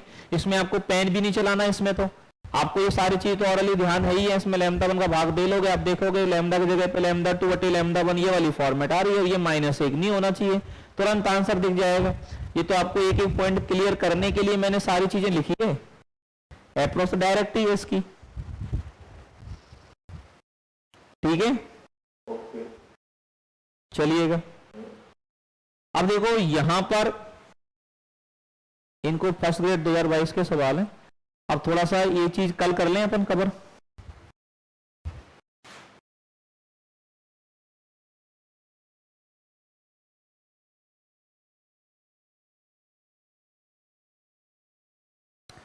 ठीक है, इसके बाद में देखिए एक क्वेश्चन अपन देखें, ये क्वेश्चन देखें अपन, ये फर्स्ट ग्रेड 2018 में पूछा गया सवाल था गोले का, ठीक है ना। गोले के जो PYQs हैं, गोले के जो कॉन्सेप्ट्स हैं, उनको अपन इस क्लास में पूरा दूर करने का प्रयास कर रहे हैं, कंप्लीट करने का प्रयास कर रहे हैं। यहां पर एक पहला सवाल कह रहा है कि दो गोले आपको दे रखे हैं S1 बराबर 0 और S2 बराबर 0 के प्रतिच्छेद से गुजरने वाले गोले का समीकरण λ1 S1 प्लस λ2 S2 बराबर 0 होता है, और ये λ1 और λ2 के सभी मानों के लिए होता है। क्या ये बात सही है? क्या ये λ1 और λ2 के सभी मानों के लिए होता है? क्या नहीं होता। ये दो गोलों के प्रतिच्छेदन से गुजरने वाले गोले के समीकरण को कब प्रदर्शित नहीं करता है? जब लैम्डा बराबर -λ2 हो। अभी थोड़ी देर पहले जो पिछले के सबसे पहले के क्वेश्चंस थे उनके अंदर अपन ने डिस्कस किया था, इसके पहले भी एक सवाल ये आया था, वहां पर भी अपन ने इस बात को डिस्कस करा है। इस बात को अपन ने समझने की कोशिश करी है कि ये कब रिप्रेजेंट नहीं करता है, ठीक है ना। ये जो क्वेश्चन था ये अपन देखें इस तरह से, तो फर्स्ट ग्रेड 2022 के अंदर भी ये क्वेश्चन पूछा गया था कि जो समीकरण λ1 S1 प्लस λ2 S2 बराबर 0 है, ये दो गोलों के प्रतिच्छेदन से गुजरने वाले गोले के समीकरण को कब प्रदर्शित नहीं करता है? तो कब प्रदर्शित नहीं करता है? जब λ1 बराबर -λ2 हो, तब प्रदर्शित नहीं करता है, ठीक है ना। तो उसी क्रम में अपन जब यहां पर चल रहे हैं, आगे की तरफ बात को समझ रहे हैं, तो ये जो सवाल अपन के पास है, तो ये वाला जो स्टेटमेंट ए है ये असत्य है, और स्टेटमेंट बी देखो सब में ये केवल A1 असत्य है, तो यहां पर ये तो गलत हो गया, A1 सत्य है। अब A1 असत्य, इसके लिए दो चीजें आ रही है, ऑप्शन बी और ऑप्शन डी। अब ऑप्शन बी जो है f(x, y) बराबर 0 बेलन को निरूपित करता है जिसका जनक z अक्ष के समांतर है। नहीं, अभी f(x, y) क्या चीज है? कौन कौन सी चीजें, ठीक है ना। जिसका जनक z अक्ष होता है उसका समीकरण अपन जनरली लिखते हैं x² + y² बराबर a² होता है, ठीक है ना। तो x और y में क्वालिटी कोई जरूरी नहीं है। f(x, y) की किस तरह की वेराइटीज हैं, x और y में जो जनरल 2 डिग्री इक्वेशन है वो z अक्ष के समांतर बेलन को रिप्रेजेंट कर जाए, जरूरी नहीं है। तो यहां पर जो अपन आंसर लगाएंगे वो आंसर लगाएंगे ऑप्शन डी, ठीक है। थ्योरेटिकल क्वेश्चन है, स्टेटमेंट अपन को याद रहने चाहिए, ठीक है ना। कौन सी चीजें कब यहां पर सत्य होती है इनके बारे में अपन को पता होना चाहिए। इसके बारे में अपन बात करें, नेक्स्ट हमारे पास सवाल आता है, ये फर्स्ट ग्रेड 2022 के अंदर एक क्वेश्चन पूछा गया है, और यहां पर अपन को ध्रुवीय रेखा के लिए बात करता है। किसके बारे में बात कर रहा है? ध्रुवीय रेखा के बारे में, ठीक है ना। इसके पहले अपन एक बात को समझने की कोशिश करें कि कोई भी ध्रुवीय समतल अपन कैसे निकालते हैं। ध्रुवीय समतल निकालने का हमारे पास कंसेप्ट क्या होता है? ध्रुवीय समतल होता क्या है, पहले तो इस बात को समझें। मान लो हमें ये कोई गोला दे रखा है, गोला S बराबर 0 है, और S का जो मान है हमारे पास मान लीजिए x² + y² + z² + 2ux + 2vy + 2wz + d बराबर 0 है। यहां मान लीजिए अपने को कोई पॉइंट दे दिया कैपिटल A, और पॉइंट कैपिटल A के कोऑर्डिनेट है हमारे पास x1 y1 z1। यहां से एक रेखा खींची गई जो गोले को दो जगह पर काटती है, एक तो काटती है गोले को बिंदु P पर, और एक गोले को काटती है बिंदु Q पर। अब यहां पर एक बिंदु हमारे पास मान लीजिए क्या है, R है, यहां हमारे पास एक बिंदु कैपिटल R है। तो ये बिंदु R इस तरह से हो कि AR बराबर जो है वो क्या हो जाए, 2AP × AQ बटे AP + AQ। बिंदु R इस प्रकार से लिया जाए कि AR की जो लंबाई है वो 2AP इंटू AQ बटे AP प्लस AQ के बराबर हो, तो जो R का बिंदुपथ होता है वही बिंदु A के सापेक्ष क्या कहलाता है? ध्रुवीय समतल कहलाता है। और ध्रुवीय समतल का जो समीकरण होता है, बिंदु A को कहते हैं अपन ध्रुव, बिंदु A को कहा जाता है उस कंडीशन में ध्रुव। और ध्रुवीय समतल का समीकरण निकालने का जो सूत्र होता है, ये सूत्र होता है T बराबर 0, ठीक है ना। और T का मान कैसे निकाला जाता है? T का मान निकालने के लिए जो गोले का समीकरण है उसमें x स्क्वायर की जगह पर लगा देते हैं x(x1), y स्क्वायर की जगह पर लगा देते हैं y(y1), z स्क्वायर की जगह पर लिख देते हैं अपन z(z1), 2x की जगह पर हम लोग लिख देते हैं x प्लस x1, 2y की जगह पर हम लोग लिख देते हैं y प्लस y1 और 2z की जगह पर लिख देते हैं अपन z प्लस z1। इससे हमारे पास t का मान आ जाता है, ठीक है ना। और t बराबर 0 मतलब टेंजेंट प्लेन को दर्शाता है, स्पर्श समतल को ये दर्शाता है। ओके माय डियर, तो यहाँ पर ये बातें आप लोगों को समझ में आनी चाहिए। ये 2D के अंदर भी और जगह कंसेप्ट काम करता है। वक्र के किसी बिंदु पर स्पर्श रेखा का समीकरण लिखना हो तो अभी ये वेराइटी, तो अभी ये चीज अपन के काम आती है, ठीक है ना। अब यहाँ पर अपन इस चीज को ध्यान दें, इस बात को समझने की कोशिश करें। यहां अपन को एक रेखा दे दी और इस रेखा की ध्रुवीय रेखा अपन को निकालनी है इस गोले के सापेक्ष। तो ये जो रेखा अपन को दी गई है x प्लस 1 बटे 1 बराबर y माइनस 1 बटे माइनस 1 बराबर z प्लस 1 बटे 1, इसके बराबर में k मान लो। बराबर में क्या मान लें अपन? k। और k मान करके इस रेखा पर एक पॉइंट निकाल लें अपन। इस रेखा पर एक पॉइंट निकाल लें मतलब यहां से x की वैल्यू कितनी आएगी? इन दोनों से 1 k कम k माइनस 1, y का मान कितना आएगा? माइनस k प्लस 1, y की वैल्यू आएगी माइनस k प्लस 1 और z की वैल्यू कितनी आ जाएगी? k minus 1। x का मान आएगा k माइनस 1, y का मान आएगा माइनस k प्लस 1, z का मान आएगा हमारे पास k माइनस 1। मतलब ये हमने इस रेखा पर एक पॉइंट आ गया और पॉइंट हमारे पास हो गया k minus 1 comma minus k plus 1 comma minus k plus 1 comma k minus 1। ये हमारे पास पॉइंट P हो गया। अब आप एक काम करो, ये रेखा पर जनरल पॉइंट अपन ने निकाल लिया, इस पॉइंट का ध्रुवीय समतल निकाल लो इस गोले के सापेक्ष। अब बिंदु P का गोले के सापेक्ष ध्रुवीय समतल क्या हो जाएगा? बिंदु P का गोले के सापेक्ष ध्रुवीय समतल, तो बिंदु P का गोले के सापेक्ष ध्रुवीय समतल हमारे पास क्या बनेगा? उसके लिए x स्क्वायर की जगह पर लिखेंगे x(x1) k minus 1 plus y square की जगह पर लिखेंगे y(y1) minus k plus 1, z square की जगह पर z(z1) k माइनस 1 बराबर में कितना हो जाएगा? 2। अब पहले तो बिना k वाली टर्म छांट लो इनमें से। बिना k वाली टर्म यहां से क्या आएगी? माइनस x प्लस आएगी y माइनस आएगा z और 2 को इधर ले आएंगे तो माइनस 2, ये हमारे पास आ गया। प्लस अब जो मल्टीप्लाई करके जो k वाली टर्म है उनमें से k को कॉमन निकाल लें। k को कॉमन निकाल लेंगे तो यहां से क्या बचेगा हमारे पास? x minus y plus z और बराबर में कितना हो जाएगा? 0। तो ये दो समतल आ गए, ठीक है ना। अब ये जो मान आ रहा है ना, ये ध्रुवीय समतल, ये पूरा ध्रुवीय समतल है और ये इसमें ये जो मान है इनकी जो ध्रुवीय रेखा है, ये जो समतल आ रहा है और ये जो समतल आ रहा है, ये दोनों समतल मिलकर के एक रेखा को रिप्रेजेंट करते हैं।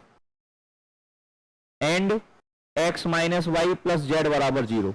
दो समतलों को काटने से, दो समतलों द्वारा काटने से, दो समतलों का जो इंटरसेक्शन होता है वो एक सरल रेखा होता है ही नहीं होता। तो ये दोनों समतल मिलकर के एक रेखा को प्रदर्शित करते हैं और वो रेखा इस रेखा की ध्रुवीय रेखा मानी जाती है, ठीक है ना। तो यहां पर देखो और नीचे वाला समतल है, इसको अपन ऐसे भी लिख सकते हैं x minus y plus z plus 2 बराबर 0। माइनस का भाग दे दें तो यहां पे तो ऐसे दे रखा है कि माइनस एक्स दे रखा है minus x plus y minus z minus 2 बराबर 0, यहां दे रखा है, यहां तो नहीं है, ये गलत है, ठीक है ना। Minus x plus y minus z minus 2 दे रखा है, ये गलत है, ये भी गलत है। और x minus y plus z बराबर 0 ये दे रखा है, तो ये ऑप्शन यहां पर सही है। ये दोनों समतल मिलकर के इस रेखा की ध्रुवीय रेखा को प्रदर्शित कर रहे हैं। बोलो ये बात समझ में आ गई सब लोगों को अच्छे से? Is that clear to everyone? यहां तक की बात सब लोगों को क्लियर है माय डियर?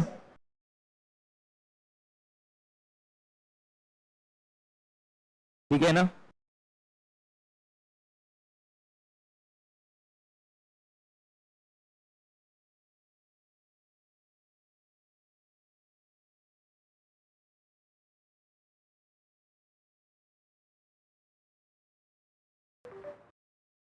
हो गया सबको? आ गई बातें समझ में? चलिएगा नेक्स्ट क्वेश्चन यहां पर देखा जाए। ये देखो, ये गोले की परिभाषा पर आधारित सवाल है बिल्कुल। गोले की सेकंड ग्रेड 2023 के अंदर संस्कृत डिपार्टमेंट वाली जो एग्जाम थी, ठीक है ना, उसके अंदर ये पूछा गया सवाल है। ठीक है ना, संस्कृत डिपार्टमेंट वाली जो एग्जाम है उसका क्वेश्चन है ये। 2023 में वही लगी थी, 22 में जो है वो मेन सेकंड ग्रेड लगी थी। तो यहां पर ये कह रहा है इनमें से गोले का समीकरण कौन सा है कौन सा नहीं है। गोले का समीकरण जनरली जो होता है उसका फॉर्मेट हमारे पास ये होता है मेरे भाई, x square plus Y square plus Z square plus 2ux plus 2vy plus 2wz plus D बराबर 0। और कौन सा गोले के समीकरण की पहचान क्या है, इसके बारे में भी मैंने एक पोस्ट टेलीग्राम पर डाली हुई है, पहले डाली थी। वहां पर बताई थी कि गोले के समीकरण की पहचान करते कैसे कैसे। इसकी सबसे पहली आइडेंटिफिकेशन होती है कि x square y square z square तीनों में क्या होना चाहिए, क्वाड्रेटिक। मतलब उसमें एक्स स्क्वायर भी होना चाहिए, उसमें वाई स्क्वायर भी होना चाहिए, उसमें जेड स्क्वायर भी होना चाहिए। तीनों के गुणांक उसमें क्या होने चाहिए, सेम होने चाहिए। तो यहाँ पे देखो ये तीनों के गुणांक सेम नहीं है, इसलिए ये गलत। यहाँ समान है, यहाँ समान है, यहाँ समान है। ये बात पहली बात हो गई। दूसरी बात, इन समीकरणों में एक्स वाई या वाई जेड या जेड एक्स का कोई पद नहीं होता है, का पद विद्यमान नहीं होता है। अगर एक्स वाई वाई जेड या जेड एक्स जैसा कोई पद दिख रहा है, जैसे यहां दिख रहा है वाई जेड का पद, इसका मतलब ये गोले का समीकरण नहीं है। ठीक है ना? अब गलत कथन छांटना है, मतलब ये कथन सही है, ये कथन क्या है, सही है, मना कर रहा है। ठीक है ना? अपन ये कह रहे हैं गोले का समीकरण नहीं है, मतलब लेकिन स्टेटमेंट कैसा है, सही। ये स्टेटमेंट भी कैसा है, सही, क्योंकि समीकरण नहीं है। अब यहां पर बी गलत क्यों है मेरे भाई, बी गलत क्यों है? हाँ हाँ, तो आई बात समझ में। अब यहां पर अपन बात को देखें, गोले का समीकरण यहां पे देखो, इन दोनों में, इनमें गोले की त्रिज्या निकालने का हमारे पास एक सूत्र होता है। गोले की त्रिज्या निकालने का सूत्र क्या होता है, अंडर रूट में। लेकिन त्रिज्या लिखते समय ध्यान रखना है, x square y square z square के गुणांक क्या होने चाहिए, 1 होने चाहिए। अंडर रूट में एक्स के गुणांक के आधे का वर्ग यू स्क्वायर प्लस वाई के गुणांक के आधे का वर्ग बी स्क्वायर प्लस जेड के गुणांक के आधे का वर्ग W square minus constant D हो गया। माइनस कांस्टेंट कितना हो गया, डी। तो आर का मान हमारे पास क्या आ जाएगा, अंडर रूट में U square plus V square plus W square minus D. आई बात है समझ में। अब यहां पर अपन जब इसमें निकालें तो देखो, यहां अगर मैं गोले की त्रिज्या निकालने बैठूं इसके अंदर, तो एक्स के गुणांक के आधे का वर्ग 1 आएगा, वाई के गुणांक के आधे का वर्ग 4 आएगा, 2 का वर्ग, जेड का गुणांक -6 उसका आधा -3 उसका वर्ग करोगे तो 9 आएगा, और माइनस अचर पद -11 है तो +11 हो जाएगा यहां। अब यहां अगर अपन निकालेंगे तो x के गुणांक के आधे का वर्ग 1, y के गुणांक के आधे का वर्ग 4, z के गुणांक का आधे का वर्ग 9 और माइनस में आएगा 15। यहां पे रूट के अंदर का मान नेगेटिव आ रहा है, मतलब ये जो मान आ रहा है ये काल्पनिक मान आ रहा है, मतलब इस त्रिज्या का कोई गोला पॉसिबल नहीं है। तो सीधी सी बात है कि ये गोला नहीं है, जिसकी त्रिज्या ही काल्पनिक है तो वो गोला कहां है, गोला की केवल कल्पना कर रहा है, काल्पनिक गोला है, तो गोले का समीकरण नहीं है। ये बात, ये स्टेटमेंट सही है। और ये जो समीकरण है इसकी त्रिज्या वास्तविक आ रही है, गोले के समीकरण की सारी विशेषताओं को फॉलो कर रहा है, मतलब ये गोला है। और ये मना कर रहा है कि गोले का समीकरण नहीं है। तो यहां पर गलत कथन कौन सा है, गलत कथन हमारे पास ऑप्शन सी है। तो जो आंसर यहां पर टिक किया जाएगा वो आंसर ऑप्शन सी को टिक किया जाएगा। Is that clear to everyone? बातें समझ में आ गई सब लोगों को अच्छे से? सभी को बातें समझ में आ गई? चलिएगा अगला सवाल देखो, यहां पर अपन बात को समझें। आरपीएससी सेकंड ग्रेड 2023 के अंदर पूछा गया सवाल, संस्कृत डिपार्टमेंट के अंदर ही। ये हमसे क्या कहना चाह रहे हैं? ये संस्कृत डिपार्टमेंट में जो पूछे गए सवाल हैं लास्ट ईयर, उनके बारे में बात कर रहे हैं। ये कह रहा है बिंदु कैपिटल ए माइनस 2 3 4 का गोला एस है, कोई भी पता नहीं कौन सा है, ठीक है। गोले का केंद्र दे रखा है 1 1 0 और उसका ध्रुवीय समतल अपने पास ये दे रखा है। तो इस गोले की क्या निकालो? त्रिज्या निकालो। गोले की क्या निकालें? त्रिज्या। अब गोले का केंद्र 1 1 0 दे दिया, हमने ये मान लिया कि गोले का समीकरण, suppose that x square plus Y square plus Z square plus 2ux plus 2vy plus 2wz plus D बराबर 0 है। अब कंसेप्ट को जरा ध्यान से समझने की कोशिश करना। अगर गोले का समीकरण ये है तो इसका केंद्र क्या होना चाहिए बताओ? Minus u minus v minus डब्ल्यू। एक्स के गुणांक का आधा और उल्टा चिन्ह, वाई के गुणांक का आधा और उल्टा चिन्ह, जेड के गुणांक का आधा और उल्टा चिन्ह, यही होता है। जबकि गोले का केंद्र अपने को जो दे रखा है वो क्या दे रखा है? 1 1 0 दे रखा है कि नहीं? तो यहां पर क्या हुआ? माइनस यू बराबर 1, तो यू की वैल्यू कितनी हुई? -1, बी का मान -1 और डब्ल्यू का मान क्या हुआ? 0। तो ये गोला हमारे पास क्या हो गया? ये गोला हो गया हमारे पास X square plus Y square plus Z square, ठीक है ना। ये हो गया माइनस का 2x, ये हो गया माइनस का 2y, ये तो 0 हो ही गया, प्लस डी बराबर 0। और त्रिज्या निकालने के लिए अपन को केवल डी का मान और पता लगाना है कैसे भी करके। इसके लिए हमसे बोला है कि अब इस बिंदु ए का ध्रुवीय समतल निकालें अपन इस गोले के सापेक्ष।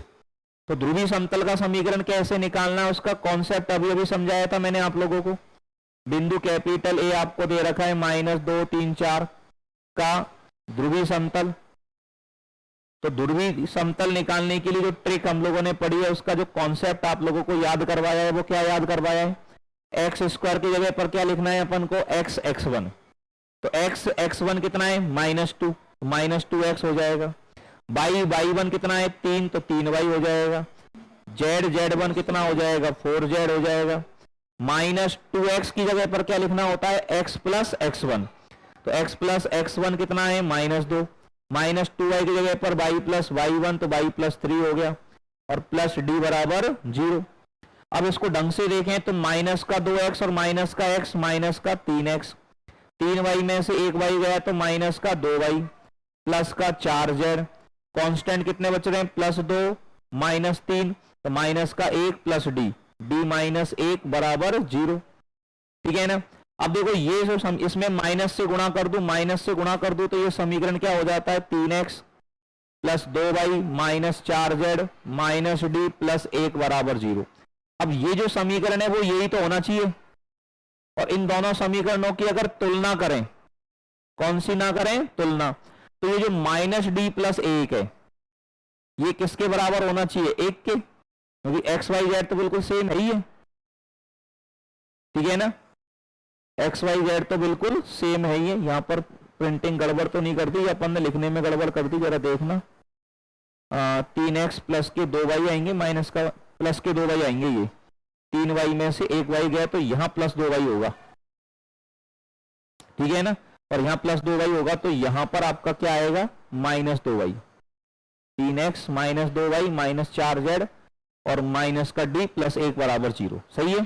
तो माइनस डी प्लस 1 बराबर कितना हो जाएगा? 1। बाकी सारी चीज तो एज इट इज सेम है। तो इसका मतलब d का मान कितना आ गया? 0। अब d का मान जब 0 आ गया तो अपन को इस सर्किल की क्या निकालनी है? इस स्फीयर की क्या निकालनी है? रेडियस। तो रेडियस लिखने का सूत्र क्या हो जाएगा? r बराबर अंडर में u square plus v square plus w square minus D. क्या हो गया? तो सेंटर जो इसकी रेडियस निकालने का सूत्र है वो यही तो है हमारे पास। अब u का मान कितना है? -1, तो उसका वर्ग 1, b का मान -1 उसका वर्ग 1, w का मान 0 और d का मान कितना है?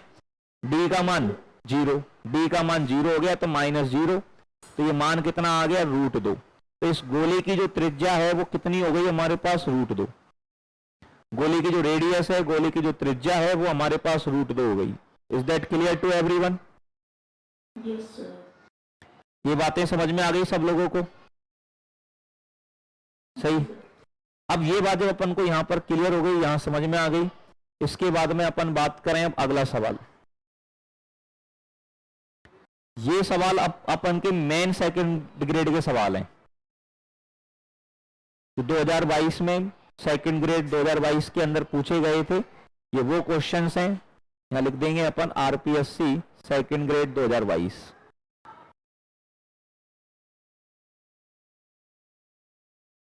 चार क्वेश्चन जो है वो 2022 में पूछे गए थे, ठीक है ना। तो गोले से रिलेटेड क्या कहना चाह रहा है, बिंदु 1-1 से गुजरने वाले उस गोले का समीकरण निकालना है जो इस गोले को बिंदु 1, 2, -2 पर क्या करता है, स्पर्श करता है। मतलब ये एक गोला दे रखा है, ठीक है ना। इस गोले को अपन S1 = 0 नाम दे देता हूं, ठीक है। और ये दूसरा गोला है जो अपन को निकालना है, S2 = 0 अपन को निकालना है। और इन दोनों का ये जो स्पर्श बिंदु है ये अपन को दे रखा है, ये कितना है, 1, 2, -2 दे रखा है, नहीं दे रखा है। अब ये जब अपन को यहां पर दे रखा है तो अपन को इस गोले का समीकरण निकालना है। यहां अपन इनके, ये क्या है, स्पर्श समतल, और ये दोनों गोलों का स्पर्श समतल है।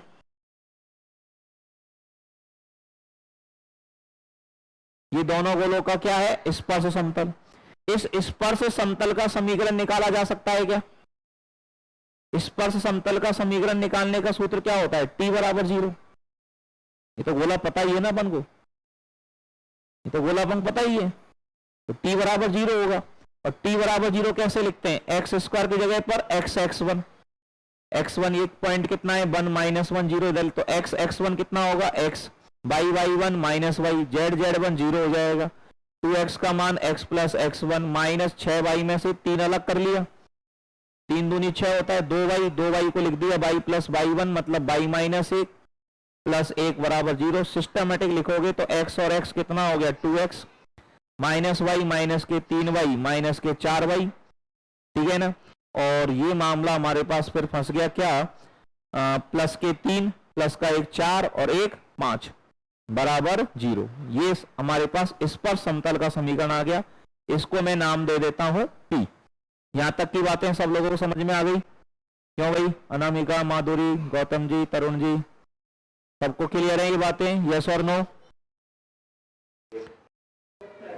अब ये जब बात आप लोगों को यहां समझ में आ गई तो यहां अपन लोग इस बात को ध्यान दें, S1, अब जो ये गोला है, अपन के पास एक कॉन्सेप्ट ये भी होता है कि गोला दे रखा है S = 0, एक समतल दे रखा है P = 0। अब गोले और समतल के प्रतिच्छेदन से गुजरने वाले गोले का जो समीकरण लिखा जाता है, ये गोले का समीकरण लिखा जाता है S + λ P = 0।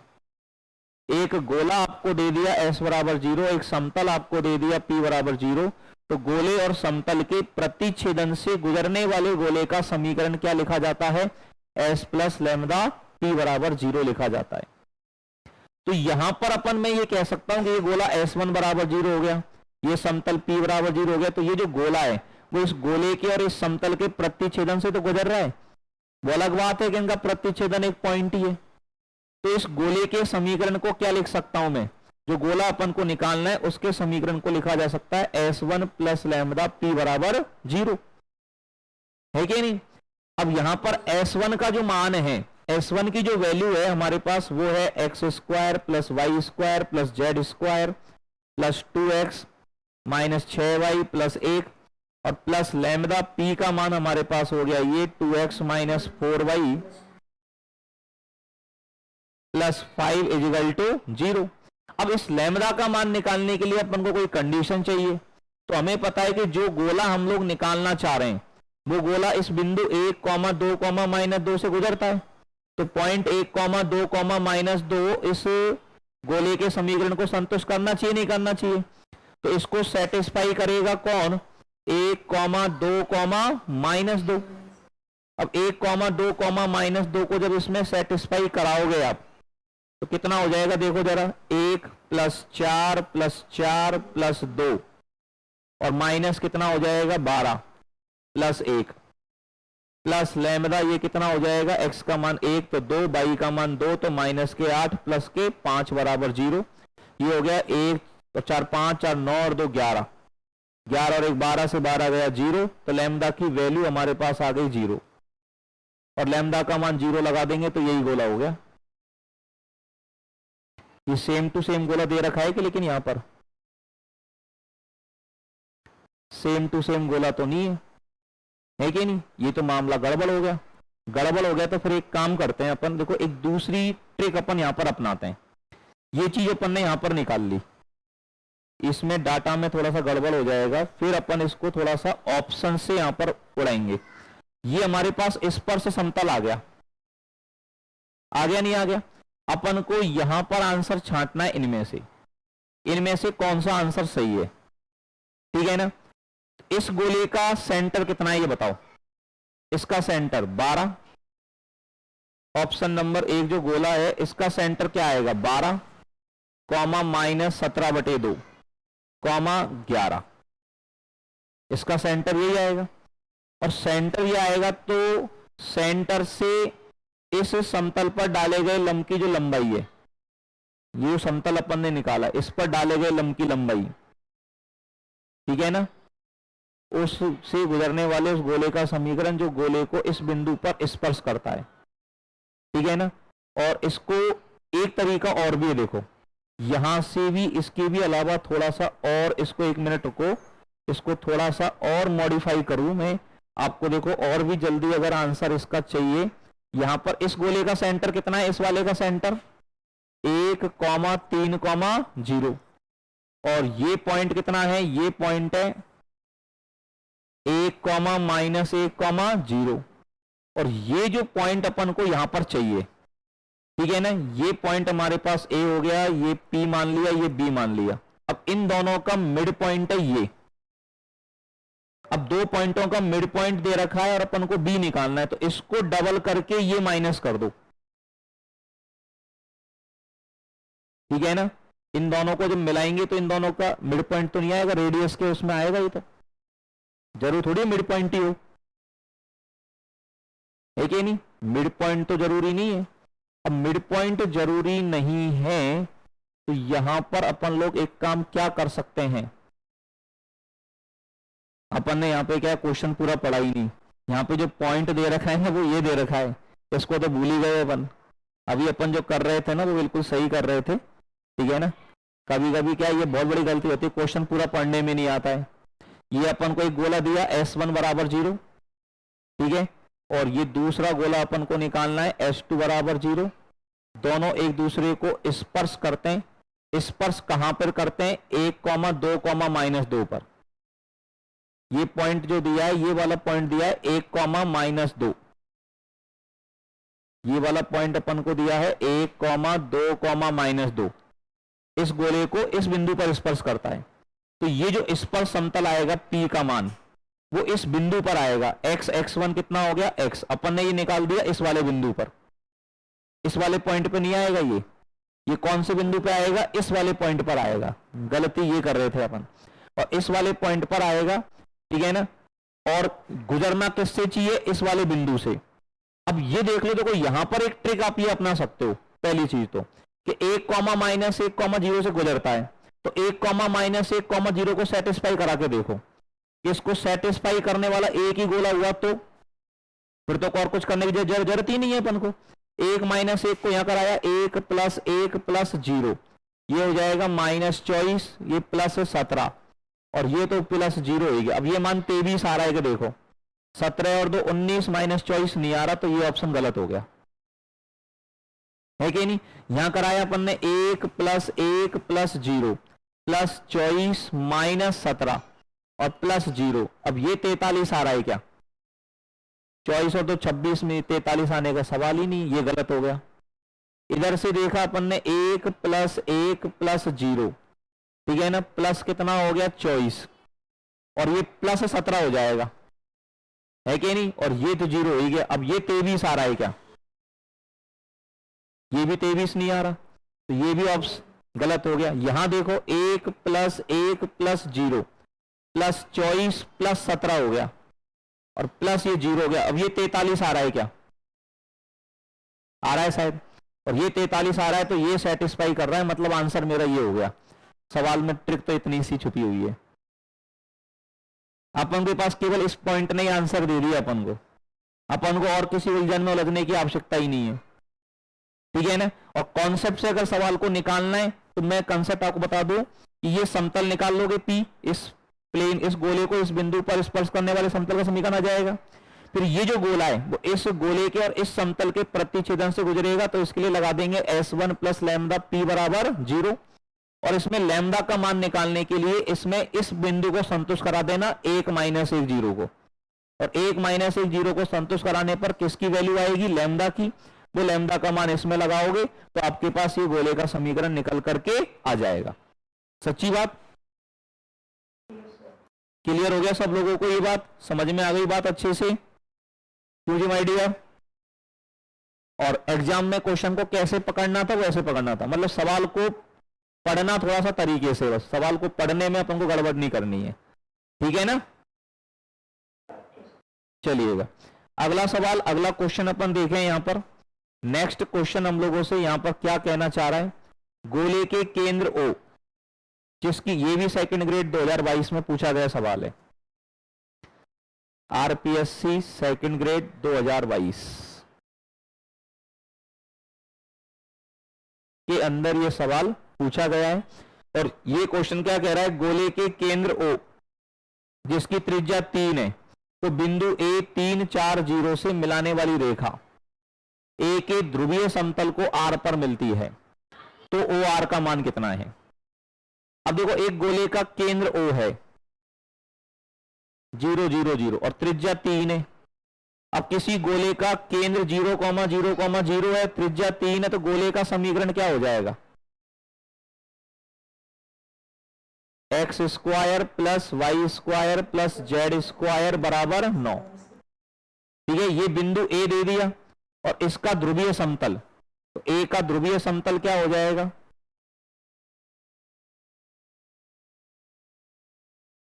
इसका ध्रुवीय समतल x x1 3x + 4y, और ये तो j 0 ही जाएगा, बराबर कितना हो गया 9। ये बिंदु A का ध्रुवीय समतल हो गया कि नहीं हो गया।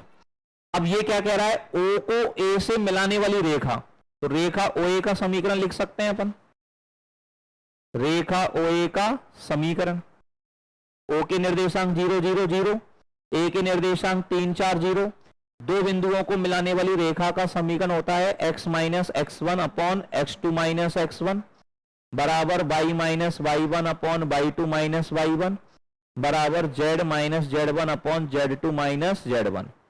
हमारे पास मान लीजिएगा दो पॉइंट है x1 y1 z1 और x2 y2 z2, तो उन दोनों पॉइंटों को मिलाने वाली रेखा का समीकरण क्या होता है, उन दोनों पॉइंटों को मिलाने वाली रेखा का समीकरण होता है x - x1 / x2 - x1 बराबर y - y1 / y2 - y1 बराबर z - z1 / z2 - z1।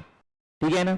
अब ये जब समीकरण यहां पर होता है तो ये कितना आ जाएगा, x - x1 तो 0 हो गया, बटे x2 - x1 3, ठीक है ना, बराबर y - y1 0 है, बटे 4 - 0 4 हो जाएगा, और बराबर z बटे 0।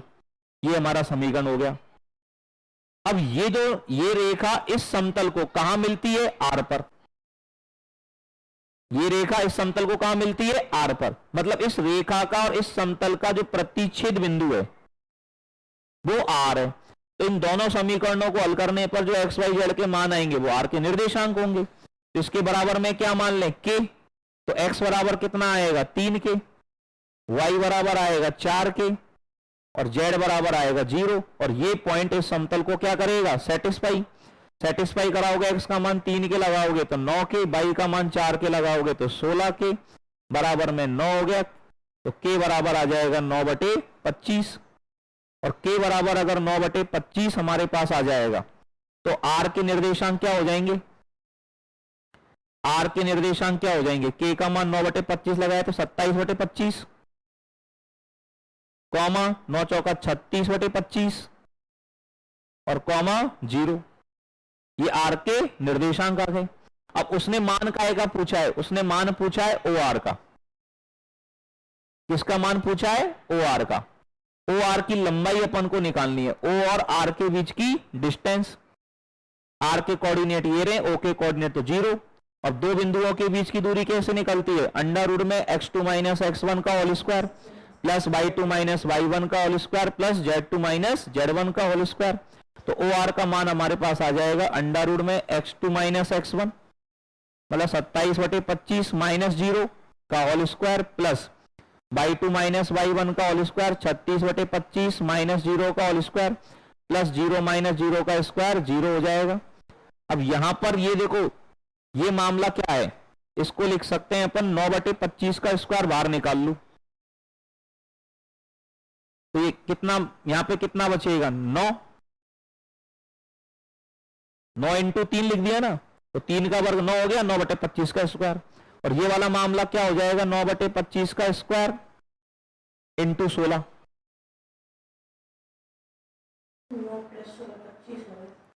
9/25 का होल स्क्वायर इंटू 16 हो जाएगा कि नहीं हो जाएगा। अब 9/25 का होल स्क्वायर अगर बाहर निकालेंगे तो बाहर हमारे पास आएगा 9/25, अंदर बचेगा 9 प्लस 16 उसका वर्गमूल 5। तो टोटल आंसर हमारे पास कितना आ गया 9/5। तो ओ आर का जो मान निकल करके आएगा, ओ आर की जो वैल्यू हमारे पास निकल करके आएगी, वो ओ आर की वैल्यू हमारे पास कितनी हो जाएगी प्यारे बच्चों, ओ आर का मान हमारे पास हो जाएगा 9/5। तो गोले के केंद्र O जिसकी त्रिज्या 3 है को बिंदु A 3 4 0 से मिलाने वाली रेखा कैपिटल A के ध्रुवीय समतल को कैपिटल R पर मिलती है, तो ओ आर का जो मान होगा, ओ आर की जो लंबाई होगी वो कितनी होगी प्यारे बच्चों 9/5। सही है बात, इज दैट क्लियर। ठीक है माधुरी जी, तरुण जी, बात समझ में आ गई सब लोगों को। अब देखो इस तरह के कॉन्सेप्ट का सवाल पहले भी आरपीएससी ने पूछा है, दोबारा से रिपीट किया है, ठीक है ना। तो पीवाईक्यू को करने से हमें ये आइडिया लग जाता है कि किन कॉन्सेप्टों पे सवाल जनरली आरपीएससी पूछता है, कहां कहां से सवाल बनते हैं। रेखा की ध्रुवी रेखा पूछ रहा है, ध्रुवी के सापेक्ष सभी बिंदुओं के ध्रुवी समतल जिस दूसरी रेखा से गुजरते हैं, ये कह रहा है इस रेखा के, लैंग्वेज चेंज कर दी, इस रेखा के सभी बिंदुओं के, जितने भी इस रेखा पर बिंदु हैं उन सभी बिंदुओं के इस गोले के सापेक्ष क्या निकालना है, ध्रुवी समतल। और वो ध्रुवी समतल सदैव जिस रेखा से गुजरते हैं उसका समीकरण क्या है, उसको सीधा सीधा यूं कह दो कि इस रेखा की इस गोले के सापेक्ष ध्रुवी रेखा कौन सी है, बात वही है। तो उसके लिए क्या ट्रिक बताई थी, पहले बराबर में क्या मान लो के, यहां से x का मान कितना आएगा k+1, y का मान कितना आएगा 3k+2, z का मान कितना आएगा 4k+3। अब इस बिंदु का इस गोले के सापेक्ष क्या लिखेंगे, ध्रुवी समतल। और ध्रुवी समतल लिखने की ट्रिक मैंने क्या बताई थी, x² की जगह पर x(x1), y² की जगह पर y(y1), z² की जगह पर z(z1). तो क्या आ जाएगा, x(x1) कितना है k+1 प्लस y(y1) कितना है 3k+2 प्लस z(z1) कितना है बराबर में 8। अब देख लो सीधे सीधे बिना x वाले छांट लो, x plus 2y plus 3z और माइनस के 8 बराबर 0। x plus 2y plus 3z minus 8, दो ऑप्शनों में इन दोनों ने तो हटा दो, ठीक है ना। अब हमारे पास बचा कौन सा, k वाले। अब देखो x, अब k वाले में भी देखो कांस्टेंट है ही नहीं हमारे पास, तो ये गलत हो जाएगा वैसे ही। x आएगा प्लस 3y और प्लस 4z, अब बराबर, और तो कुछ है ही नहीं ना हमारे पास, बराबर में 0। तो आंसर हमारे पास कौन सा हो गया, ये। कितनी जल्दी निकालो देखो। तो इस रेखा के सभी बिंदुओं के गोले के सापेक्ष ध्रुवी समतल सदैव जिस दूसरी रेखा से गुजरते हैं उस रेखा का समीकरण हमारे पास क्या हो जाएगा, उस रेखा का समीकरण हमारे पास हो जाएगा x plus 2y plus 3z बराबर 8, comma x plus 3y plus 4z बराबर 0। सच्ची बात, यस सर। समझ गए सब लोग अच्छे से, चलिएगा। और ये गोले का अंतिम सवाल, इसके बाद गोले के सारे कॉन्सेप्ट लगभग आपके यहाँ पर इन PYQs के अंदर आ गए हैं।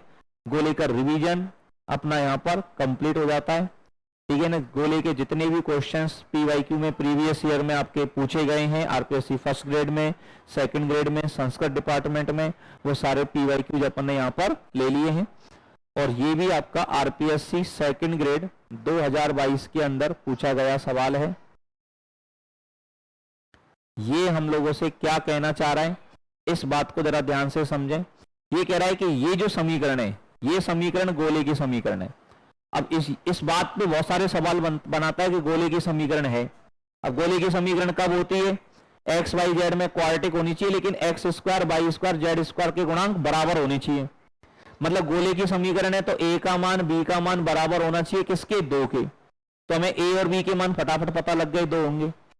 फिर इसमें ये मान एक्स वाई की टर्म आ रही है, तो गोले के समीकरण में एक्स वाई की टर्म होनी ही नहीं चाहिए, होनी नहीं चाहिए। यहाँ ए का मान तो 2 है, तो ये टर्म कब नहीं होगी, जब के का मान 0 होगा, तब नहीं होगी, है कि नहीं।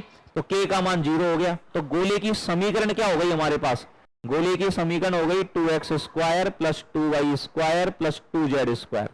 ये 0 हो गया, माइनस का 2z माइनस का 2 बराबर 0। ये गोले की समीकरण हो गई कि नहीं हो गई। अब इसमें 2 का दे दो भाग, 2 का भाग दे दिया आपने, तो गोले की समीकरण हमारे पास हो गई x square plus Y square plus Z square minus z minus 1 बराबर 0।